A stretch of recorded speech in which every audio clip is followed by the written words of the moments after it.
আসসালামু আলাইকুম। সাকিব জবসের পক্ষ থেকে আপনাকে স্বাগতম। চাকরির খবর পৌঁছে যাক প্রত্যেকটি ঘরে ঘরে, এটাই আমাদের মূল লক্ষ্য। এই লক্ষ্যে প্রতিনিয়ত প্রকাশিত সকল নিয়োগ বিজ্ঞপ্তি আপনাদের সামনে আমরা তুলে ধরতেছি। দেখতে পাচ্ছেন বাংলাদেশ সেনাবাহিনীতে যে নিয়োগ বিজ্ঞপ্তি প্রকাশ করা হয়েছে সেটি আপনাদের সামনে আজকে তুলে ধরব। মূল ভিডিওতে যাওয়ার আগে বলে নিচ্ছি, আমাদের চ্যানেলে যারা নতুন তারা অবশ্যই চ্যানেলটি সাবস্ক্রাইব করে পাশে থাকা বেল আইকনটি বাজিয়ে দিবেন, যাতে করে পরবর্তী সকল চাকরির খবর আপনারা নোটিফিকেশনের মাধ্যমে পেয়ে যান।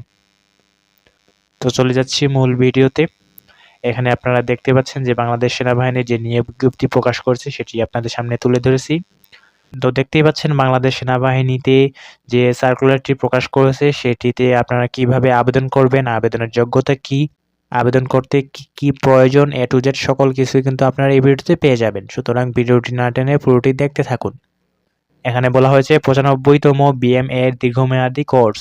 এখানে যোগ্যতা হচ্ছে বয়স 1 জানুয়ারি 2026 তারিখে 16.5 হতে 21 বছর। এখানে বলা হয়েছে অ্যাফিডেভিট গ্রহণযোগ্য নয়। সশস্ত্র বাহিনীতে কর্মরত প্রার্থীদের জন্য 18 থেকে 23 বছর হতে পারে। তো তারপর এখানে শারীরিক যোগ্যতা দেওয়া হয়েছে, যেমন উচ্চতা পুরুষদের ক্ষেত্রে 5 ফুট 4 ইঞ্চি, মহিলাদের ক্ষেত্রে 5 ফুট 1 ইঞ্চি। ওজন পুরুষদের ক্ষেত্রে 120 পাউন্ড, মহিলাদের ক্ষেত্রে 100 পাউন্ড। বুকের পরিমাপ হচ্ছে পুরুষদের ক্ষেত্রে 30 ইঞ্চি স্বাভাবিক অবস্থায়, প্রসারণ অবস্থায় 32 ইঞ্চি। মহিলাদের ক্ষেত্রে স্বাভাবিক অবস্থায় 28 ইঞ্চি, প্রসারণের পর 30 ইঞ্চি। আবার এখানে বলা হয়েছে উচ্চতা বয়স অনুসারে সশস্ত্র বাহিনীর জন্য নির্ধারিত স্কেলে অতিরিক্ত ওজন হলে অযোগ্য বিবেচিত হবে।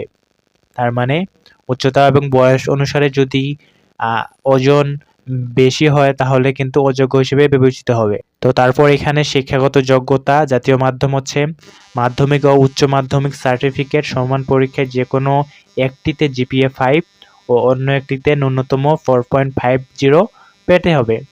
তার মানে এসএসসি ও এইচএসসির মধ্যে যে কোনো একটায় জিপিএ 5 পেতে হবে এবং একটার মধ্যে 4.50 পেতে হবে। আর ইংরেজি মাধ্যমের ক্ষেত্রে ও লেভেলে 6টি বিষয়ের মধ্যে ন্যূনতম 3টিতে এ গ্রেড ও 3টিতে বি গ্রেড এবং এ লেভেলের 2টি বিষয়ে ন্যূনতম বি গ্রেড পেয়ে উত্তীর্ণ হতে হবে। তো তারপর এখানে দেখতে পাচ্ছেন বৈবাহিক অবস্থা হচ্ছে অবিবাহিত, জাতীয়তা জন্মসূত্রে বাংলাদেশের নাগরিক। তারপরে এখানে কিছু অযোগ্যতা দেওয়া আছে, যেমন সেনাবাহিনী, নৌবাহিনী, যেকোনো সরকারি চাকরি হতে বরখাস্ত, অপসারিত বা স্বেচ্ছায় পদত্যাগ গ্রহণ করলে অযোগ্য হিসেবে বিবেচনা হবে। এছাড়াও অনেক আছে, আপনারা দেখে নেবেন। তো এখানে অনলাইনে আবেদন পদ্ধতি 3 জানুয়ারি 2025 হতে 21 মার্চ 2025 তারিখ পর্যন্ত শুধুমাত্র অনলাইনে আবেদন করা যাবে। আবেদনকারী প্রার্থীগণ join.army.mil.bd ওয়েবসাইটে প্রবেশ করে হোম পেজের উপরে ডান পাশে অ্যাপ্লাই নাওতে ক্লিক করে বর্ণিত কোর্সের অ্যাপ্লাই করতে হবে। আবেদনকারী প্রার্থীগণকে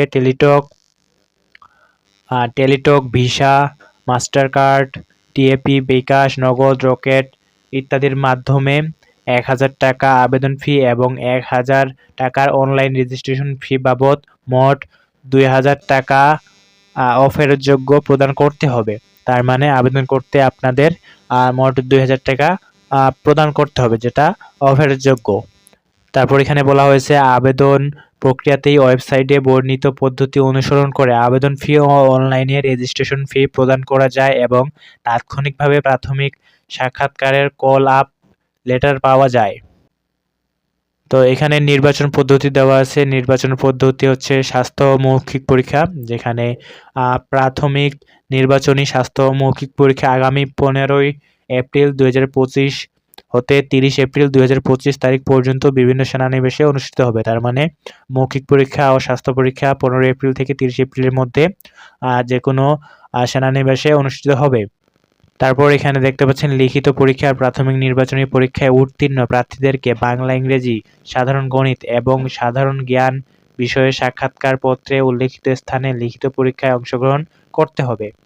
লিখিত পরীক্ষা আগামী 9 মে 2025 শুক্রবার তারিখে 9 ঘটিকায় অনুষ্ঠিত হবে। তার মানে লিখিত পরীক্ষা 9 মেতে শুক্রবারে অনুষ্ঠিত হবে। তো তারপর আন্তঃবাহিনী নির্বাচন পরিষদ পরীক্ষা তারপর চূড়ান্ত স্বাস্থ্য পরীক্ষা, চূড়ান্ত নির্বাচন এবং যোগ্য নির্দেশিকা প্রদান এসব গ্রহণ করা হবে। তো এখানে আবেদনের শেষ তারিখ 21শে মার্চ। সুতরাং 3 জানুয়ারি থেকে 21শে মার্চ পর্যন্ত আপনারা এই সার্কুলারে আবেদন করতে পারবেন। তো এই ছিল আজকের বিজ্ঞপ্তি। দেখা হবে নতুন কোনো ভিডিওতে নতুন কোনো বিজ্ঞপ্তি নিয়ে। সে পর্যন্ত সবাই ভালো থাকবেন, সুস্থ থাকবেন আর আমার জন্য অবশ্যই দোয়া করবেন। আল্লাহ হাফেজ।